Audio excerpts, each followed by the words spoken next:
Bienvenidos alumnos y televidentes. Hoy haremos el repaso final del curso Autoconstrucción 2, Mejoro mi casa, mejoro mi vida, de Aprendamos. Empecemos. Es importante que revisen la última página del libro para que desarrollen la hoja de evaluación que les permitirá medir sus conocimientos.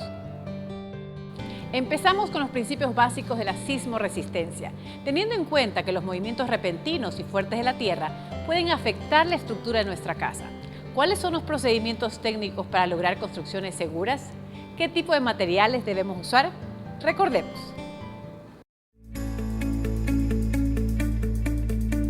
El principio de la sismoresistencia lo que pretende es asegurar no necesariamente que la casa no se caiga, darle ciertas seguridades a la estructura de una edificación que pueda llegar a un punto que se deforme y permita que quienes habitan en ella o se salven, puedan huir, escaparse, tomar recaudos. La estructura de una edificación es lo más importante en toda construcción. Es donde se soporta todo el peso del edificio, la que nos da la estabilidad. Por lo tanto, debemos tener en cuenta qué materiales usamos y que las mezclas sean con las proporciones correctas. Los materiales sismorresistentes obviamente es el hormigón, es el hierro. Los mismos bloques deben tener una capacidad de resistencia, lo que no se encuentra en los bloques artesanales, pero sí en los bloques que son obviamente industrialmente fabricados dentro de ciertos parámetros que están previstos. Las estructuras de las cubiertas ayudan, porque todo eso ayuda a la rigidización de la estructura, a la continuidad que hemos conversado. Forman un gran todo. En las edificaciones es necesario que los elementos estructurales cumplan ciertas condiciones básicas. Sección. Las normas dicen que usted no puede tener una sección por menos de 20 por 20 en cuanto a pilares. Armaduras. Usted no puede tener menos de posiblemente armaduras de 3/8 con sus debidos estribos. Deben estar conectadas, formando una composición integral para que puedan en conjunto responder. No es la misma respuesta de una columna aislada que de un conjunto de columnas que tienen las vigas de amarre, tanto a nivel de suelo como a nivel de cubierta. Usted está viendo el curso Autoconstrucción 2, Mejoro mi casa, mejoro mi vida, de Aprendamos.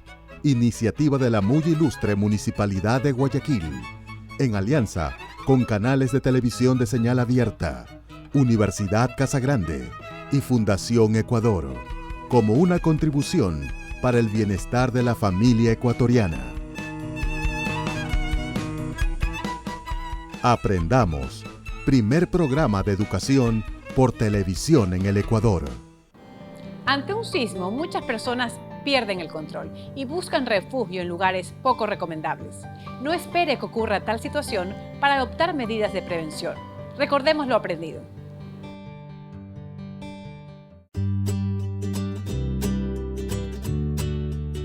Para poder disminuir los riesgos de sufrir daños mortales ante un sismo, es importante tener un plan de protección, de seguridad y evacuación con toda la familia. Aseguremos los muebles altos, estanterías, librerías o roperos para evitar que nos caigan encima en el momento del sismo. Mantengamos libres sin obstáculos las rutas de evacuación.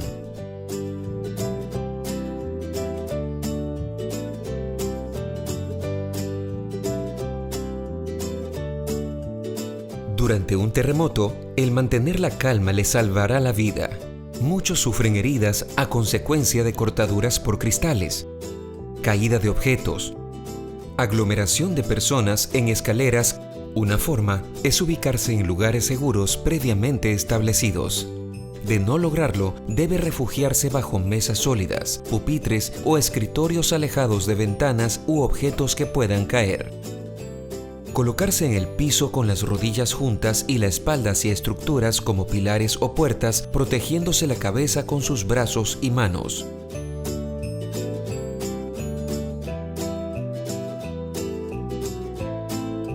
Una vez que el sismo haya pasado, debe dirigirse a las zonas de protección ya establecidas, con calma y sin alejarse del grupo.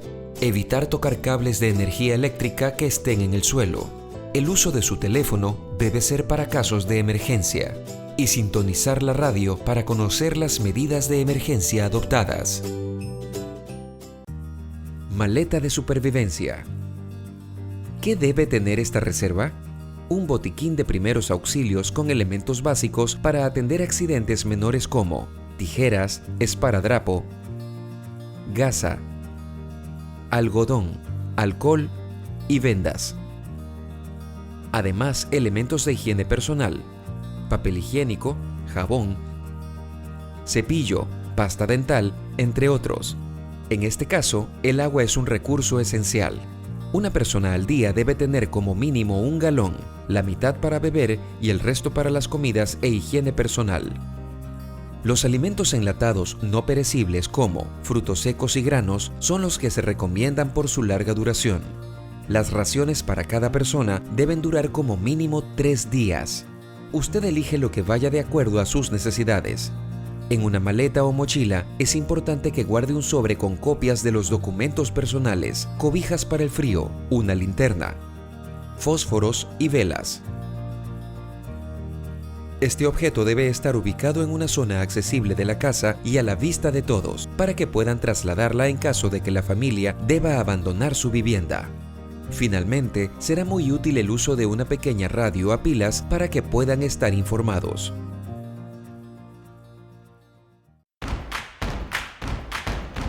Usted está viendo el curso Autoconstrucción 2.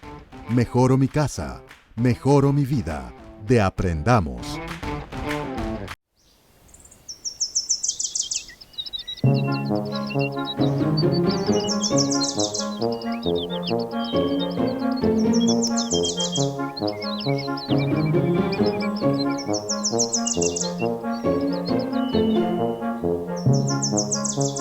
¡Hey! ¡Hey!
Hay servicios que benefician a la población y que requieren de mucho cuidado en cada uno de nuestros hogares.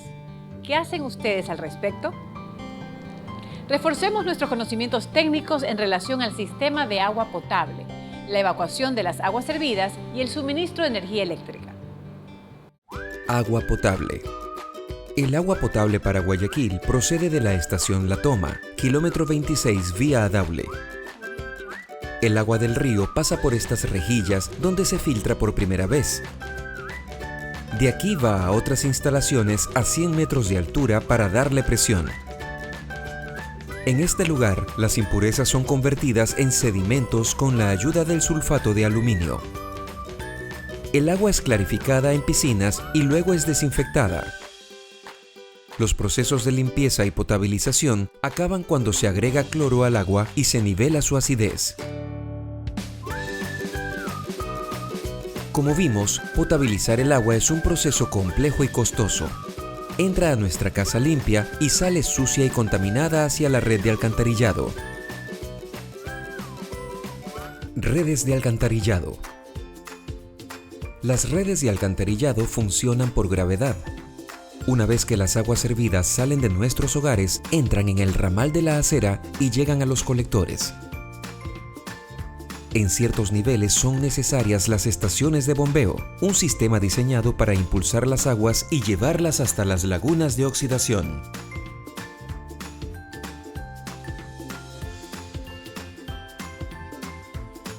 Lagunas de oxidación. En las lagunas de oxidación es donde ocurre el proceso de depuración de las aguas residuales para devolverlas al río. Calidad del agua. Permanentemente se están analizando muestras de agua para controlar su calidad. En Guayaquil, la red de alcantarillado tiene varias estaciones de bombeo y los sistemas de tratamiento están ubicados en distintas áreas de la ciudad.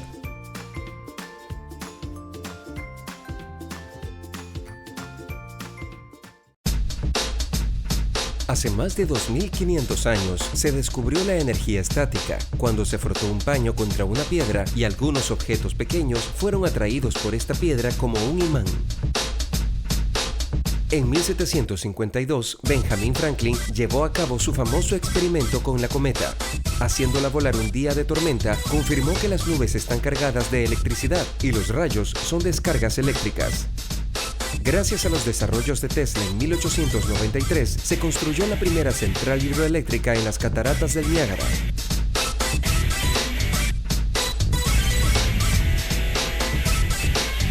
Consiguiendo en 1896 transmitir electricidad.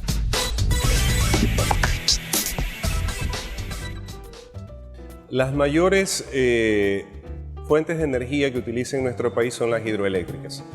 Utilizan el agua que tenemos en gran cantidad y estas a su vez nos distribuyen a la mayoría de las partes del país, a excepción de los sitios donde no se puede llegar físicamente con cables, como son las islas y recintos muy alejados.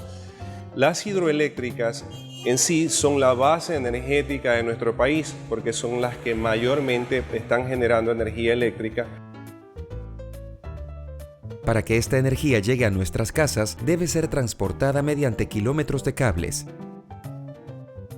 Parte desde las hidroeléctricas, usa las torres de transmisión, pasa por las subestaciones y posteriormente es distribuida a los diferentes sectores de la ciudad. El transformador es el último lugar donde llega con un voltaje adecuado para ser utilizada.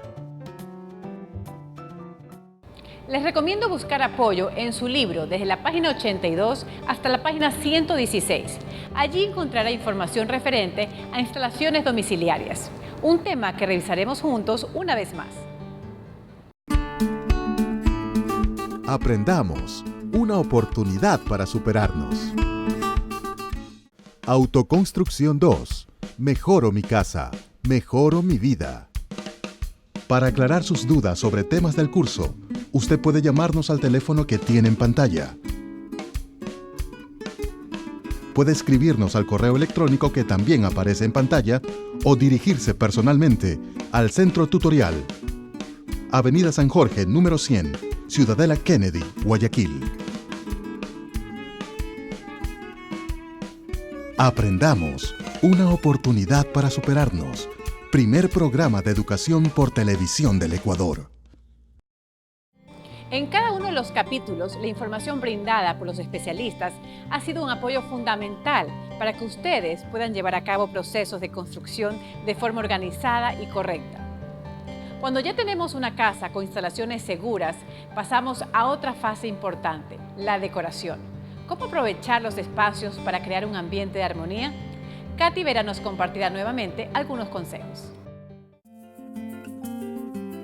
Al colocar los muebles en una habitación, se generan zonas ocupadas y zonas vacías.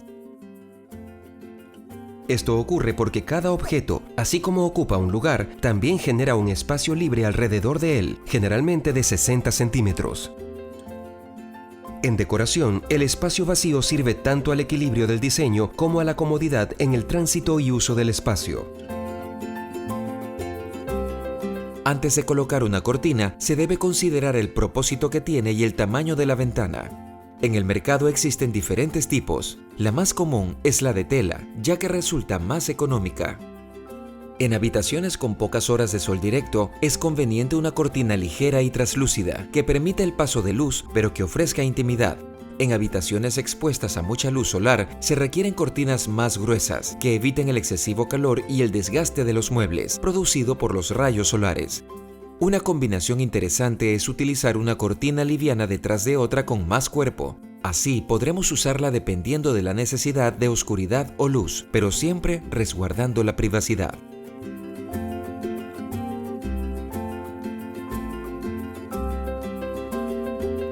El color es uno de los principales elementos de la decoración. Tiene la capacidad de influir en los estados de ánimo de los ocupantes de una vivienda. En cualquier proyecto decorativo, la elección de los colores se basa en la búsqueda de armonía o de contraste.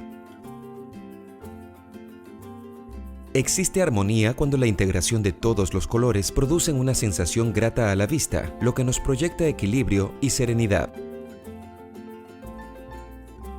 Por su parte, el contraste es cuando unimos varios colores contrarios que nos producen una especie de choque visual agradable y atractivo.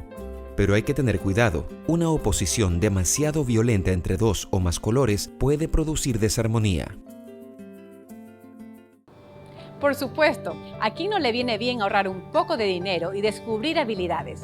No los inquieto más y los dejo con un extracto de nuestro programa Reciclaje para Embellecer. Existen más de 10 diseños que usted puede aplicar para transformar sus llantas en muebles. Don Carlos Simbaña es un experto. Él ha convertido esto en esto.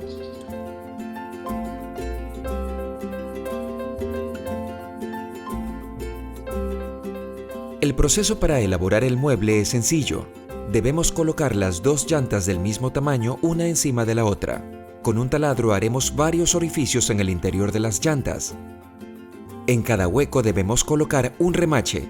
Estos servirán para unir las llantas y asegurar la estabilidad del mueble. Cuando el asiento sea seguro, será el momento de pintar.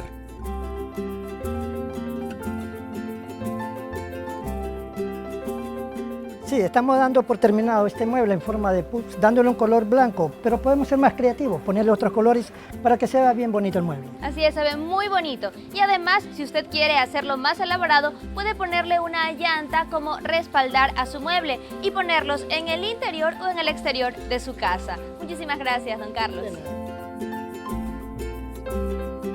Palets. Los palets son armazones de madera o plástico que se usan para transportar carga pesada. Ahora también es una opción para reciclar y decorar. Entonces uno la lija. El secreto es lijar hasta cuando uno pase la mano y esté totalmente liso, ¿no?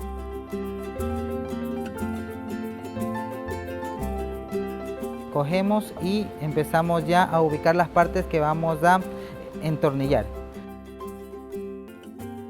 El siguiente paso es poner el sellador. Se utiliza medio litro de diluyente y el otro medio litro de sellador.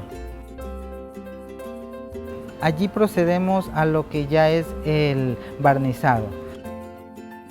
Depende del brillo que usted quiere, se le da 2 o 3 manos y una vez que está eso ya se le pone las ruedas y tiene su mesita.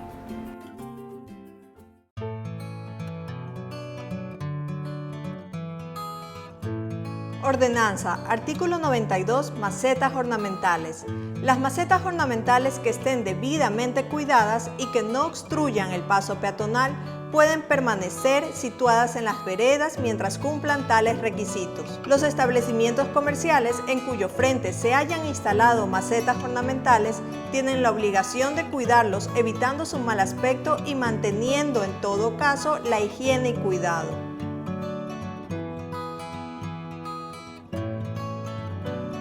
Las infracciones serán sancionadas con el 12.50% hasta el 50% del salario mínimo vital en concepto de la multa. Las macetas ornamentales situadas en balcones y ventanas deberán ofrecer las debidas seguridades y no podrán causar molestias a los vecinos o peligros a los peatones a causa de su caída, riego de agua o poda, entre otros.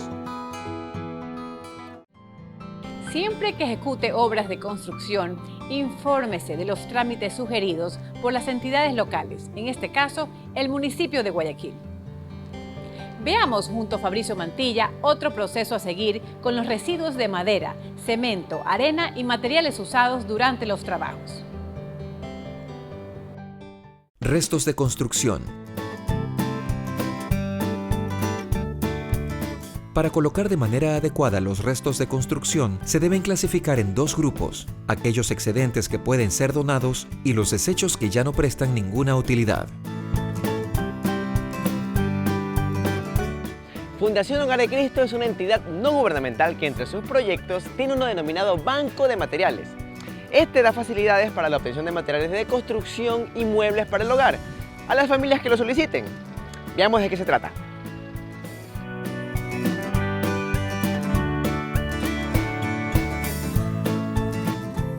Excedentes de construcción.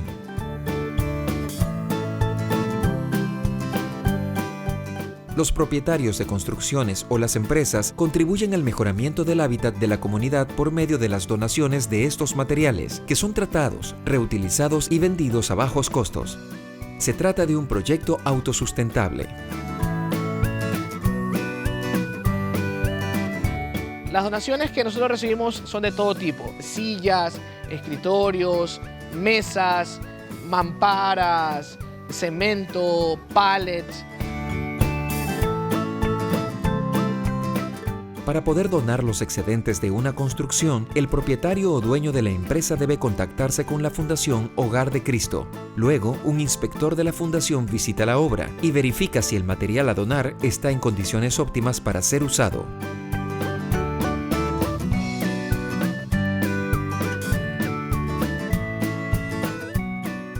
Este proyecto recibe un promedio al día de 100 a 150 personas interesadas en adquirir materiales o muebles para sus viviendas. Hay muchas familias beneficiadas con los precios sociales que la Fundación establece para hacer el proyecto autosustentable.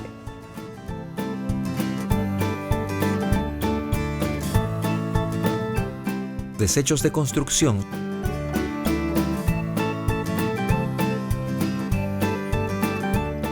Son aquellos que ya no brindan una utilidad y en ciertos casos terminan en las calles u obstruyendo las alcantarillas.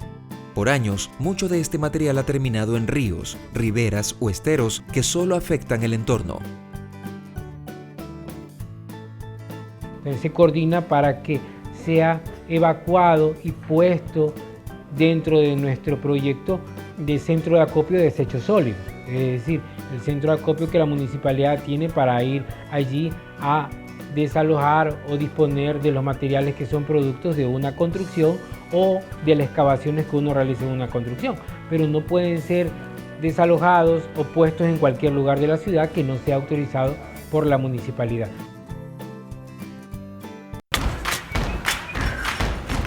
Usted está viendo el curso Autoconstrucción 2. Mejoro mi casa, mejoro mi vida, de Aprendamos.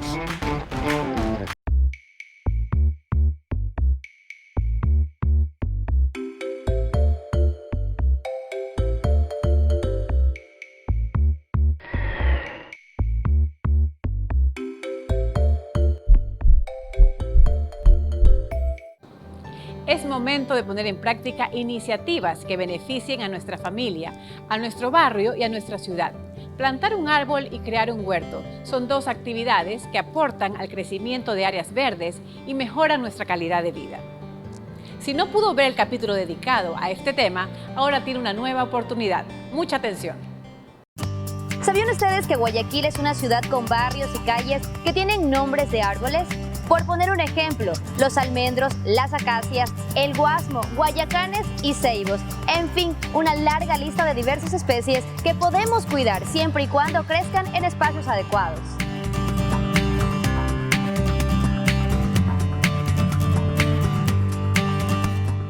El ingeniero Francisco Salas de Fundación La Iguana es un especialista en este tema y nos va a dar una guía muy útil. Bienvenido. Muchas gracias. En las familias a veces decidimos sembrar un árbol, pero en sectores domiciliarios. El problema es que si no lo hacemos de manera correcta podríamos causar tal vez un daño al entorno porque algunas raíces podrían dañar las veredas y los cimientos de una casa. No se trata de sembrar por sembrar. Hay que ser responsables en el tipo de árboles que se va a sembrar. Hay que utilizar ciertas técnicas y normas que se debe aplicar para que no haya daños en las viviendas y en las calles. Francisco, me parece una labor interesante y que todos deberíamos replicar. ¿Qué le parece si juntos les enseñamos a nuestros estudiantes y televidentes de Aprendamos la manera correcta de sembrar y dónde sembrar? Claro, con mucho gusto. Perfecto, vamos. Para ayudarnos.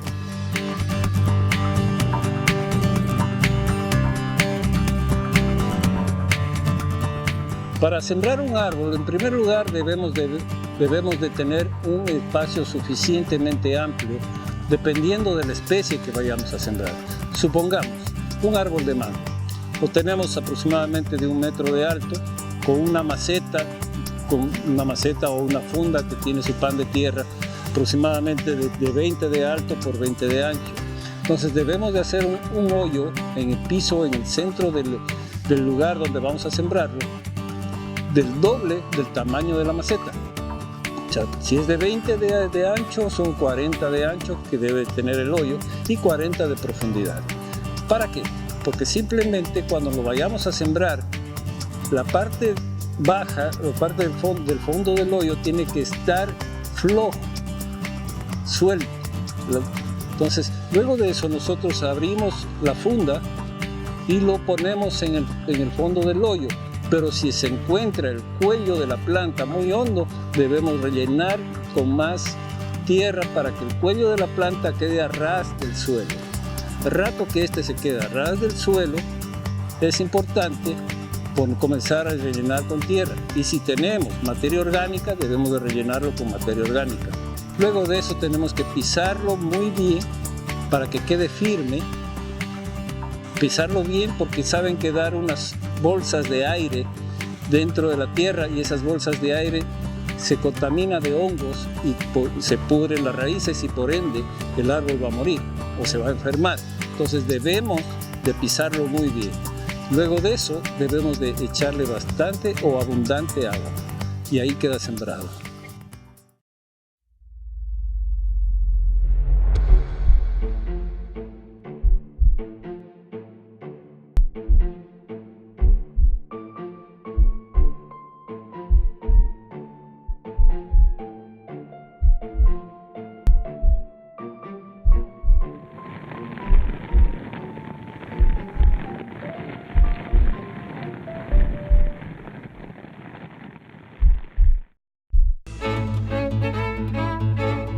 Usted está viendo el curso Autoconstrucción 2. Mejoro mi casa, mejoro mi vida. De Aprendamos. Iniciativa de la muy ilustre Municipalidad de Guayaquil. En alianza con canales de televisión de señal abierta, Universidad Casagrande y Fundación Ecuador. Como una contribución para el bienestar de la familia ecuatoriana. Aprendamos. Primer programa de educación por televisión en el Ecuador. Llegamos al final del curso Autoconstrucción 2. Mejoro mi casa, mejoro mi vida. Mucho éxito y suerte en cada emprendimiento que hagan. Gracias por su fiel sintonía. Esto es Aprendamos, una oportunidad para superarnos. Nos vemos pronto.